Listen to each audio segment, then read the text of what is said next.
बंदी छोड़ सतगुरु रामपाल जी महाराज जी की जय हो। सत्साई भगत जी, आप जी ने पूछा है कि आजकल मन में गंदे विचार आते हैं, क्या करें, कुछ समझ में नहीं आ रहा। देखिए बड़े भैया, सबसे पहले तो दास आप जी को ये बता देना चाहता है, यदि आप सन 2014 से पहले जुड़े हुए हैं तो ये वर्तमान समय में आप जी की परीक्षा चल रही है और इस समय किसी भी भगत को परमात्मा अपनी तरफ से कोई भी राहत प्रदान नहीं करेगा। किसी भी भगत को, चाहे वो कितना ही पुराना हो, कितना ही नया हो, कितना ही उसने कोई सा नाम ले रखा हो, चाहे उनके परिवार का हो, चाहे बाहर का हो, इस समय सतगुरु रामपाल जी महाराज जी किसी भी भगत आत्मा को अपनी तरफ से कोई भी राहत प्रदान नहीं करेंगे, क्योंकि ये परीक्षा का समय है और परीक्षा के समय कोई भी टीचर विद्यार्थी को नकल नहीं करवाता है, न ही उसको किसी प्रकार की कोई सहायता प्रदान करवाता है। यदि कोई ऐसा करता है तो फिर उस टीचर की कमजोरी है, कहीं न कहीं वो बच्चे का भविष्य बिगाड़ने में उसका सहयोग कर रहा है। और वर्तमान में यदि किसी को ऐसा आभास होता है कि गुरुजी ने आके मुझे बचाया, गुरुजी ने मुझे सपने में दर्शन दिए, गुरुजी ने मुझे ये सलाह दी, गुरुजी ने मेरा ये काम कर दिया, हॉस्पिटल में डॉक्टर ने जब मेरा ऑपरेशन कर दिया तो गुरुजी मेरे सिराने खड़े हुए थे, ये सारी की सारी चीजें हमने ज्ञान से समझनी पड़ेगी। क्योंकि वर्तमान में यदि किसी भक्तात्मा के साथ में ऐसा यदि हो रहा है तो निश्चय ही ये उसके प्रारब्ध के जो कर्म हैं, जो उसके अच्छे भक्ति संस्कार हैं, कह सकते हैं कि इस जन्म से पहले उसका जो कभी मानव जन्म था, उस समय परमात्मा ने उनसे जो भक्ति करवाकर उनके जो कर्म बनाए थे, जो संस्कार बनाए थे, उस संस्कार आधार से परमात्मा वर्तमान में उस भगत की, अपने शिष्य की परमेश्वर सहायता कर रहे हैं, न कि वर्तमान में। क्योंकि वर्तमान में तो परीक्षा चल रही है। वर्तमान में यदि कोई आपकी सहायता कर सकता है तो केवल सतगुरु का ज्ञान है और आप स्वयं हैं। और रही बात भगत जी मन में गंदे विचार आने की, तो जाहिर सी बात है भगत जी, जब परमात्मा पिछले 6 वर्षों से शारीरिक रूप से हम दुष्टों से दूर हैं, हम नीचों से दूर हैं, इसार जेल में बैठे हुए हैं, तो भगत जी जाहिर सी बात है जब एसी हमसे दूर हो जाएगी तो गर्मी तो लगेगी ही लगेगी। पहले परमेश्वर हम सबके बीच में साक्षात थे, शरीर रूप में विद्यमान थे। हम महीने में 2 बार सतलोक आश्रम बरवाड़ा में परमेश्वर के मुखारविंद से सत्संग सुनने जाते थे। हम परमेश्वर के दर्शन करते थे लगभग 3 घंटे सुबह, 3 घंटे शाम। जब हम सत्संग सुनते थे तो लगातार हम परमेश्वर के चेहरे की तरफ निहारते रहते थे। और कहते हैं कि कबीर साधु दर्शन राम का, मुख पे बसे सुहाग, दर्शन उन्हीं को होते हैं जिनके पूर्ण भाग।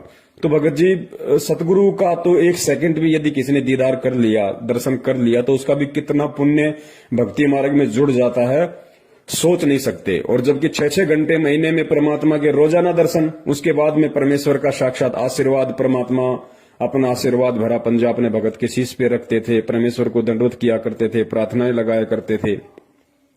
कहने की बात है कि भगत जी अब वो समय वर्तमान में नहीं है। तो जाहिर सी बात है भगत जी, जब बंदा एसी से बाहर निकल जाएगा तो गर्मी तो लगेगी लगेगी। तो वर्तमान में भगत जी ऐसे विचार आना स्वाभाविक सी बात है, क्योंकि ये भक्ति क्षेत्र है और यहाँ पे 2 ही पहलवान हैं, एक तो स्वयं परमेश्वर है और दूसरा 21 ब्रह्मांड का स्वामी काल भगवान है। और भगत जी इन दोनों पहलवानों ने अपने अपनी तरफ से अपने पहलवान इस संगत में छोड़ रखे हैं, इस दंगल में छोड़ रखे हैं कुश्ती के लिए। और एक बहुत ही पुरानी कहावत है कि पहलवान दूसरे पहलवान की कमजोर नस पे दाव लगाता है। यानी 2 पहलवान यदि आपस में लड़ रहे हों तो पहलवान पहले से ये मालूम करने की पूरी कोशिश करता है कि फला फला की क्या कमजोरी है, इस पहलवान का कौन सा अंग कमजोर है, कहां पे इसको चोट लगी हुई है, कहां पे दाव लगाऊं तो ये नीचे गिर सकता है। तो वर्तमान में भगत जी हम सभी जीव हैं और हमारे अंदर 5 विकार, किसी में कम तो किसी में ज्यादा, सभी के अंदर विद्यमान है। और ये 5 विकार उस काल भगवान को दाव लगाने के लिए एक बहुत बड़ा चांस है। और किसी न किसी भगत में किसी न किसी विकार का बहुत ज्यादा दबाव होता है। किसी के ऊपर रजोगुण का दबाव होता है, किसी के ऊपर तमोगुण का, तो किसी के ऊपर शतोगुण का। और जिसके ऊपर जिस गुण का ज्यादा प्रभाव है, काल उसी आधार से उस भगत की उस कमजोर नस को पकड़ता है और वही चीजें बार बार उसके सामने लाने का प्रयास करेगा। उन्हीं चीजों के आधार से काल उस भगत को तोड़ने का, भक्ति से उसका मन दूषित करने का, मैला करने का प्रयास करेगा। अब जैसे मान लीजिए किसी भाई में रजोगुण ज्यादा प्रभाव है इस समय, तो भगत जी जाहिर सी बात है उसकी थोड़ी कुदृष्टि हो जाएगी माता बहनों के प्रति, या हम मार्केट में जा रहे हैं कोई बहन दिखाई दे गई उसके प्रति हमारी दृष्टि कुदृष्टि हो जाएगी। या किसी के ऊपर अगर तमोगुण का प्रभाव है तो बात बात पे गुस्सा, झगड़ा, क्रोध करने लग जाएगा। सतोगुण का प्रभाव है तो मोह, बाल बच्चों में मोह ममता, प्रॉपर्टी में मोह ममता, काम धंधे में ज्यादा लगा रहेगा, भक्ति कम करेगा। तो इस तरह की ये दाव है वर्तमान में जो काल चल रहा है। और गुरुदेव ने इन चीजों से दूर हटने के लिए धीरे धीरे ज्ञान आधार से हमारे को तत्व ज्ञान युक्त सत्संग इसीलिए सिखाए थे कि बच्चों ये चीजें ना तुम्हारी थी, ना तुम्हारी हैं, ना तुम्हारी रहेगी। इन चीजों से धीरे धीरे तुम दूर हटना शुरू कर दो और परमात्मा से केवल यही अरदास करो कि साईं इतना दीजिए जामे कुटुंब समावे, हम भी भूखे ना रहे साधु न भूखा जाए। तो बड़े भाई विकार सबके अंदर हैं, ऐसा नहीं है कि पवनदास में विकार नहीं है या किसी और में विकार नहीं है। और यदि कोई ये कहता है कि मैं तो निर्विकारी हो गया तो वो सबसे बड़ा मूर्ख व्यक्ति है। जो निर्विकारी हो जाएगा उसका इस लोक में क्या काम हो, तो फिर सतलोक चला जाएगा। तो निर्विकारी इस संपूर्ण सृष्टि में यदि वर्तमान में कोई है तो केवल सतगुरु रामपाल जी महाराज जी हैं। उसके अलावा सभी लोग यहाँ पे विकारी हैं और किसी पे विकारों का प्रभाव ज्यादा है तो किसी पे विकारों का प्रभाव कम है। विकार तो अपना प्रभाव करेंगे ही करेंगे, क्योंकि ये काल की चाल है और काल साम दाम दंड भेदिया किसी भी घटिया से घटिया सूक्ष्म चाल चलकर इस समय भगत को भक्ति से दूर करने का प्रयास करेगा। उसका सबसे बड़ी चाल, उसकी सबसे बड़ा दाव यही है कि किसी भी तरीके से मैं ये सत भक्ति इस व्यक्ति को ना करने दूं और किसी भी तरह से इसके मन में दोष उत्पन्न करके भक्ति के प्रति, भगवान के प्रति मैं इसको भक्ति से दूर कर दूं। और एक बार ये भक्ति से दूर हो जाए, परमात्मा से कट ऑफ हो जाए, गुरु की शरण से दूर हो जाए, फिर मैं इसको गधा बना के छोड़ दूं, फिर मुझे कोई टेंशन नहीं। तो इस समय यदि कोई चीज हमें राहत प्रदान करेगी, यदि हमारा सबसे बड़ा सहारा इस समय कोई बनेगा तो भगत जी केवल सतगुरुदेव जी का ज्ञान बनेगा, सतगुरुदेव जी के सत्संग बनेंगे। मन तो चाहेगा कि सत्संग ना सुनूं, मन चाहेगा आरती ना करूं, मन चाहता है कि नित्य नियम रमेणी ना करूं, मन चाहेगा कि मैं मंत्र जाप ना करूं। लेकिन भगत जी यहां हमने मन को आगे नहीं बढ़ने देना है और मन को आगे ना बढ़ने देने का मूल जो मंत्र है वो केवल परमात्मा का सत्संग है। गुरुदेव ने बताया यदि किसी को बुखार है तो बुखार काटने की दवाई भी कड़वी होती है, कुनीन होती है, वो खानी ही पड़ेंगी। वो कड़वी टेबलेट ना चाहते हुए भी खानी ही पड़ेंगी और एक दिन ऐसा आएगा उसका बुखार छो मंत्र हो जाएगा। तो परमेश्वर ने बताया कि जब तुम्हारे सत्संग सुनने की रुचि ना हो या इस तरह का कोई कुविचार तुम्हारे अंदर उत्पन्न हो, ऐसी भावना तुम्हारे अंदर उत्पन्न हो जाए, तो इसका एक ही उपचार है कि हम ना चाहते हुए भी हम परमात्मा का सत्संग सुने। 10 मिनट 20 मिनट थोड़ा मन ज्यादा प्रभावी होगा, लेकिन जब हम लगातार सुनते रहेंगे 10-15 मिनट, फिर उस वाणी के प्रभाव से भगत जी मन का जो दबाव है वो कम हो जाएगा और आत्मा की खुराक तो है ही सत्संग। फिर परमेश्वर दया करेंगे, धीरे धीरे फिर मन में शांति सी आने लगती है। मंत्र जितने परमात्मा की दया से मंत्र कर सकें, 2, 4, 5, 10, 15, 20, एक समय, 2 समय, 3 समय में, 10 समय में, 24 घंटे में 108 ही तो करने बड़े भाई। डोलते फिरते, खाते पीते, उठते बैठते कैसे भी हम कर सकते हैं। थोड़ी सी इच्छा देखो हमें भी करनी पड़ेगी, थोड़ा सा संघर्ष हमें भी करना पड़ेगा और यही सबसे बड़ा दाव है इस काल भगवान का। और परमात्मा भगत जी इसी बात की परीक्षा ले रहा है, क्योंकि परमेश्वर ने अपने तत्व ज्ञान युक्त जो सत्संगों की खीर हमें ठोक कर खिलाई है। तो भगत जी अब परमेश्वर ने सीधा सा मतलब ये है कि हमें काल के हवाले कर रखा है, क्योंकि काल का और परमात्मा का एग्रीमेंट भी तो हुआ था कि परमात्मा उसी को लेके जाना जो आपका ज्ञान समझ के आपका हो जाए, और जो आपका ज्ञान समझ के आपका न हो पाए, जो 2 नाव में सवारी करे उसको आप हाथ मत लगाना, वो मेरा होगा। तो परमेश्वर ने भाई ठोक के ज्ञान दे दिया। अब जो परमेश्वर का होगा, जो सतगुरु का शिष्य होगा, वो टस से मस नहीं होगा। वो हर परेशानी को, हर परिस्थिति को, हर काल के दबाव को ज्ञान आधार से सहन कर जाएगा, क्योंकि परमेश्वर ने उसे वो तराजू दे दिया, वो टॉर्च दे दी, परमेश्वर ने उसे वो थर्मामीटर दे दिया कि बेटा तुझे कब क्या और कैसे करना है, किस तरीके से जब ये काल अपने चाल चले तो तूने कौन सा हथियार तूने प्रयोग करना है। तो परमेश्वर ने हमें वो वज्रबाण रूपी तत्व ज्ञान वाले अस्त्र शस्त्र दे रखे हैं। अब भगत जी उनको प्रयोग करने का समय है, वो हमने प्रयोग करने पड़ेंगे।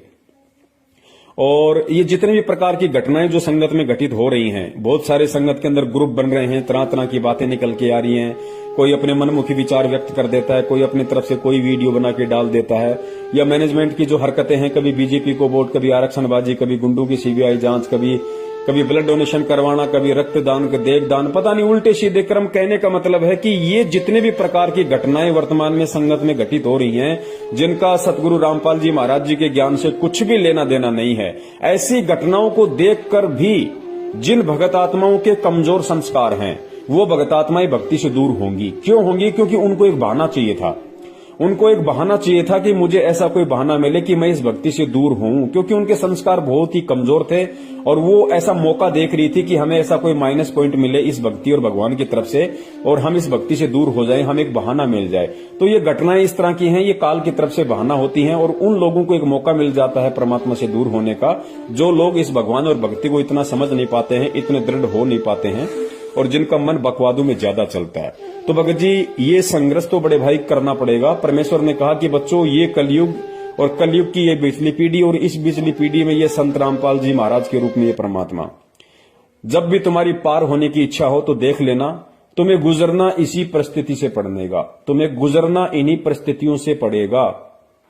चाहे तो आज गुजर जाओ हिम्मत करके, या चाहे अगले किसी जन्म में किसी युग में जब तुम्हारा दोबारा से दाव लग जाए तो भाई उस समय देख लेना तुम्हें गुजरना इसी पटरी से पड़ेगा। चाहे आज गुजर लो, चाहे अन्य किसी जन्म में गुजर लेना। मन भगत जी बकवाद करे ही करेगा, क्योंकि ये काल का लोक है और हमारे शरीर में भी मन रूप में काल बैठा हुआ है, तो इतनी आसानी से भगत जी हमें छोड़ने वाला नहीं है। जब एक बात बताइए, हाँ, एक किसान साल भर तक खेती करता है, जो गवार बाजरा कुछ भी वो उपजाता है, और सारी फसल काट के जब वो अपने खलिहान में डाल देता है, रात को उसकी पहरेदारी के लिए सोता है वहां पे कि कोई चोर चुराने ले जाए, कोई आग ना लगा दे। और रात को यदि उस खलिहान में से कोई चोर यदि उसका अन्न चुरा के ले जाए तो भगत जी क्या वो किसान चुपचाप देखता रहेगा? वो लठ लेके दौड़ेगा, मरने मारने को तैयार हो जाएगा, क्योंकि साल भर तक उसने और उसके बच्चों ने वही अन्न खाना है। तो भगत जी काल भगवान का सबसे बड़ा अन्न तो आप और हम हैं। ये कोई दाल मखानी, कोई आलू टमाटर प्याज टमाटर तो खाता नहीं है, ये खाता हमारे सूक्ष्म शरीर की वासना है।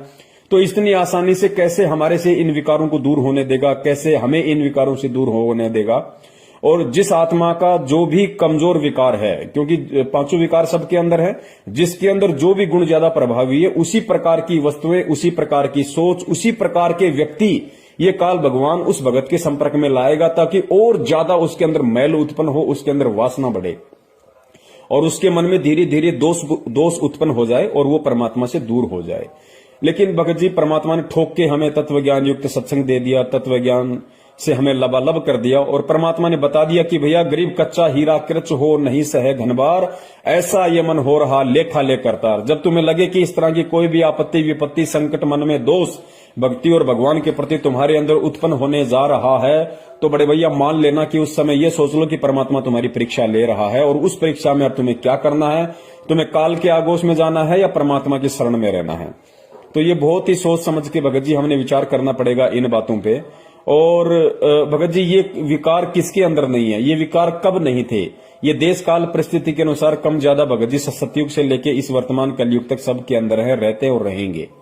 ये आप और हमारे ये विकार है, ये यहाँ पे संपूर्ण तरीके से खत्म नहीं होने वाले। परमात्मा ने बताया कि सत भक्ति से एक दिन ऐसा होगा कि ये न्यूट्रल हो जाएंगे। न्यूट्रल मतलब ये निष्क्रिय हो जाएंगे, लेकिन खत्म नहीं होंगे। खत्म तो ये मानसरोवर पे होंगे जहां परमात्मा इस आत्मा को न लाएंगे, सारे विकार आवरण वहां पे छूटेंगे, बाकी ये रहेंगे भगत जी। लेकिन इतना हो जाएगा कि भक्ति मार्ग में फिर हमें ये ज्यादा प्रभावी नहीं कर पाएंगे। और भगत जी हिम्मत करनी पड़ेगी, हिम्मत चाहे आज कर लो, हिम्मत चाहे अगले किसी जन्म में कर लेना या फिर अगले किसी युग में कर देना।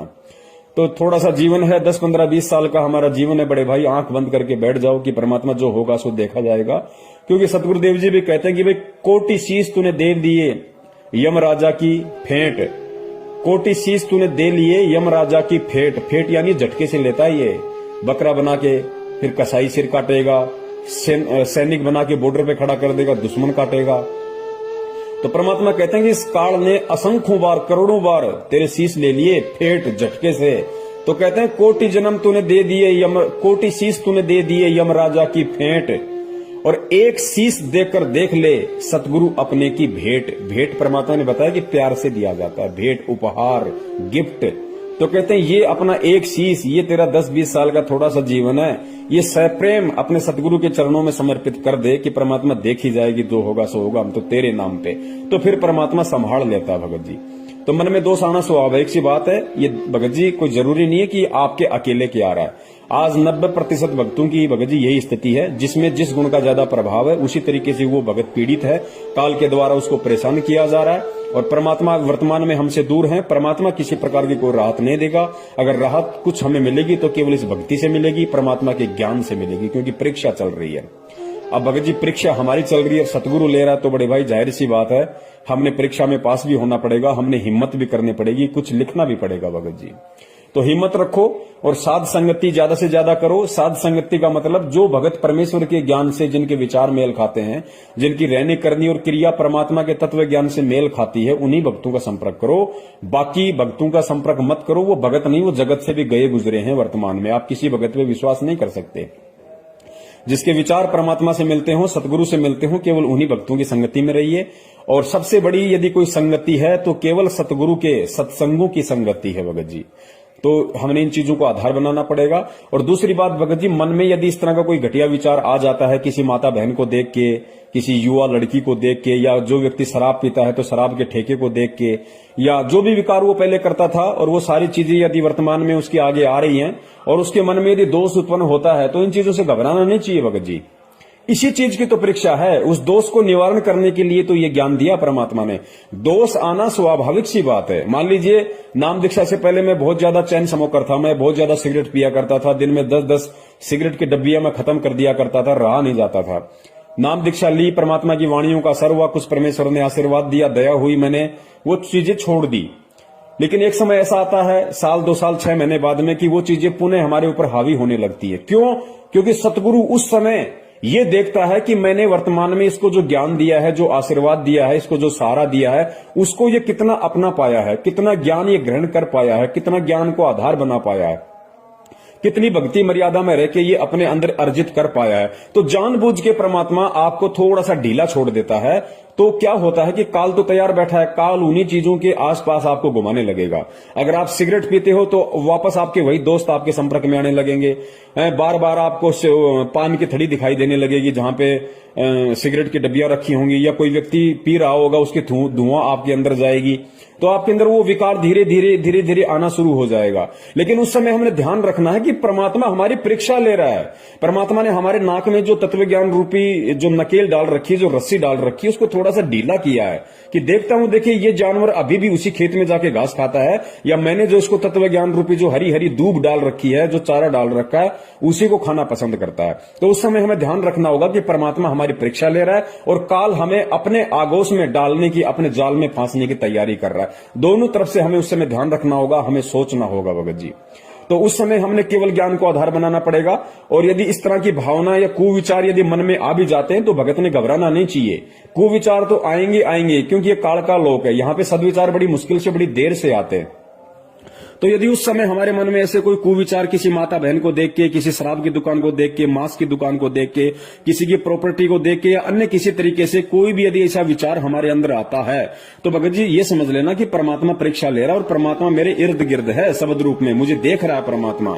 तो वहां पे हमने ज्ञान को आधार बनाना पड़ेगा। ये ज्ञान हमें परमात्मा ने इसीलिए दिया है कि तू उस समय उस संकट का मेरे ज्ञान को आधार बना के सामना कर, उसका मुकाबला कर। कि परमेश्वर ने तुझे क्या ज्ञान दिया? माता बहनें दिखाई देती हैं इस तरीके से, क्योंकि काल उन्हीं माता बहनों को आपके सामने लाएगा जो या तो सांसारिक रूप से बहुत ज्यादा सुंदर होंगी, या जैसे किसी ने ऐसे तंग कपड़े पहन रखे होंगे जिसका अंग अंग दिखाई दे रहा होगा, तो उन्हीं माता बहनों को आपके सामने ज्यादा लाने की कोशिश करेगा। और काल तो फिर मन रूप में बैठा हुआ, वो तुरंत उन चीजों की तरफ आकर्षित होगा। लेकिन ध्यान रखना चाहिए कि बेटा पीठ पीछे तेरा सतगुरु भी देख रहा है, पीठ पीछे तेरा बाप भी खड़ा हुआ है, तेरा बाप देख रहा है। तू काल को खुश करना चाहता है या बाप को लज्जित करना चाहता है? तो इस बात का भी हमने वहां पे ध्यान रखना पड़ेगा। और फिर वो तत्व ज्ञान रूपी जो दीवार जो परमेश्वर ने हमें दे रखी है, जो टॉर्च दे रखी है, हमने उसको आधार बनाना पड़ेगा। कि परमात्मा कहते हैं नालायक कि पर नारी को देखिए बहन बेटी के भाव, कहे कबीर कामनास का यही सहज उपाय। दारू के ठेके की तरफ हम जा रहे हैं, यदि मन में ऐसी इच्छा उत्पन्न होती है यार क्या करें, लेक ना लें, तो ले या ना ले ये विचार मन में आने से नाम खंड या मर्यादा खंडित नहीं होती है। आपका मर्यादा उस समय खंडित हो जाएगी जब आप उसको ले लोगे।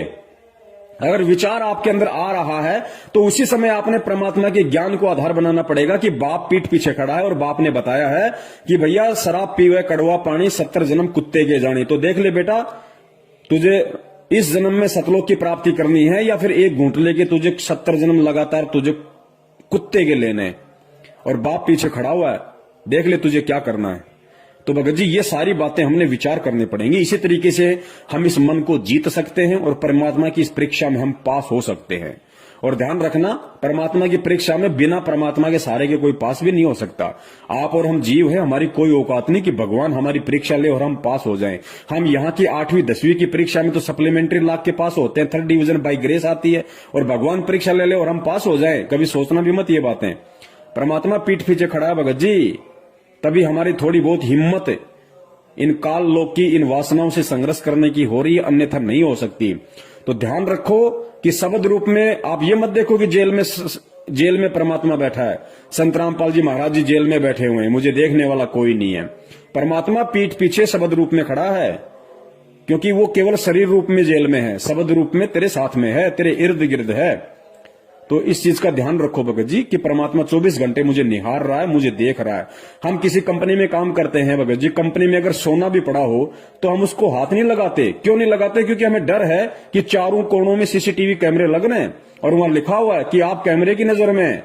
तो भगत जी जब हम उस 2500 के कैमरे से हम इतना डर रहे हैं कि इसके अंदर मेरी हर हरकत रिकॉर्ड हो जाएगी और मैं कंपनी में जो है मेरी बेइज्जती हो जाएगी, मुझे काम से निकाल दिया जाएगा, तो बड़े भैया यहाँ परमात्मा का सीसीटीवी कैमरा तो सूक्ष्म रूप में 24 घंटे पृथ्वी के कोने कोने में लग रहे हैं। अंधेरे में भी परमात्मा के सीसीटीवी कैमरे लग रहे हैं। परमात्मा का कैमरा अंधेरे में भी काम करता है भगत जी। वो भगत जी एंटी डार्कनेस वाला कैमरा है परमात्मा का। वो अंधेरे में भी काम करता है, वो सोच में भी काम करता है, वो हर चीज में काम करता है, उससे हम छुप नहीं सकते। यहाँ के कैमरे तो लाइट चली जाए हम बच जाएंगे, लेकिन भगत जी वो कैमरे ना तो लाइट से चलते हैं, ना जनरेटर से चलते हैं, ना बैटरी से चलते हैं, वो परमात्मा की पावर से चलते हैं। परमात्मा की पावर हर क्षण हर पल एक सेकंड के लिए भी गायब नहीं होती है इस पृथ्वी से। इस चीज का हमें ध्यान रखना है। तो थोड़ी सी मजबूती लाओ भगत जी, थोड़ी सी हिम्मत लाओ। अरे भैया, अरे मीराबाई एक लेडीज होके 250 साल पहले हिम्मत कर गई भगत जी। आज तो हम युवा हैं, अपने आप को मर्द कहते हैं भाई, हम युवा, और इतना परमात्मा ने ज्ञान दे दिया ठोक के। और परमेश्वर कहते हैं रण भक्ति और दान ये तीनों काम जवान। रण भक्ति और दान, रण यानी सांसारिक की भाषा में रण कहते हैं सूरवीरता को, लड़ाई झगड़े को। लड़ाई झगड़ा कौन सा? जो देश के लिए लड़े, जो अपने हक के लिए लड़े, जो निर्बल लोगों के लिए लड़े। आपस में एक दारू के पैक के ऊपर लड़ाई झगड़ा, वो नहीं। तो परमात्मा कहते हैं रण भक्ति और दान तीनों काम जवान। रण यानी युद्ध, भक्ति और दान ये केवल जवान ही कर सकता है, बूढ़ा आदमी ये तीनों काम नहीं कर सकता। तो भगत जी हमें रण भी करना है। रण का मतलब भक्ति मार्ग में इन चीजों से संघर्ष करने से है, क्योंकि भक्ति मार्ग में सूरमा उसको कहते हैं जो परमात्मा के ज्ञान आधार से सहन करता है। जो सहन करता है उसको सूरमा कहते हैं भगत जी। जो हर परिस्थिति का डट के मुकाबला करे ज्ञान आधार से, उसको भक्ति मार्ग में सूरमा कहते हैं। तो हमने इस रण में, इस भक्ति मार्ग वाले रण में भी सफल होना है। और भक्ति, क्योंकि भगत जी युवा शरीर होता है, जवान खून होता है, वो जाग भी सकता है, मेहनत भी कर सकता है, तो इसलिए जवान व्यक्ति जो भक्ति कर लेगा बूढ़ा नहीं कर सकता। संघर्ष जो जवान व्यक्ति कर लेगा बूढ़ा नहीं कर सकता। धन कमा के जो दान जवान व्यक्ति कर लेगा बूढ़ा नहीं कर सकता। इसलिए परमेश्वर कहते हैं कि रण भक्ति और दान ये तीनों काम जवान। तो भगत जी परमेश्वर ने जवानी में नाम दिया, इसका मतलब क्या है? इसका मतलब ये है कि परमात्मा चाहते हैं कि बेटा डट के भक्ति कर, संघर्ष कर। मैं तेरे पीछे खड़ा हूं, तेरे से दूर नहीं हूं, दिखाई नहीं दे रहा, वो बात अलग है। सूक्ष्म रूप में तेरे साथ में हूं, तुझे डिगने नहीं दूंगा, टूटने नहीं दूंगा। बस थोड़ा सा विश्वास रख कि परमात्मा मेरे साथ में है। बस भगत जी, फिर कुछ नहीं। ये समय ऐसा ही निकल जाएगा, मालूम भी नहीं पड़ेगा। 10, 15, 20 साल का हमारा जीवन है, इससे ज्यादा हमारी जिंदगी नहीं है। और कोशिश यही करो कि परमात्मा के शरीर में रहते सते हम नीचों का शरीर छूट जाए और परमात्मा हमें यहां से पार कर दे। सत साहिब। बंदी छोड़ सतगुरु रामपाल जी महाराज की जय हो। सत साहिब।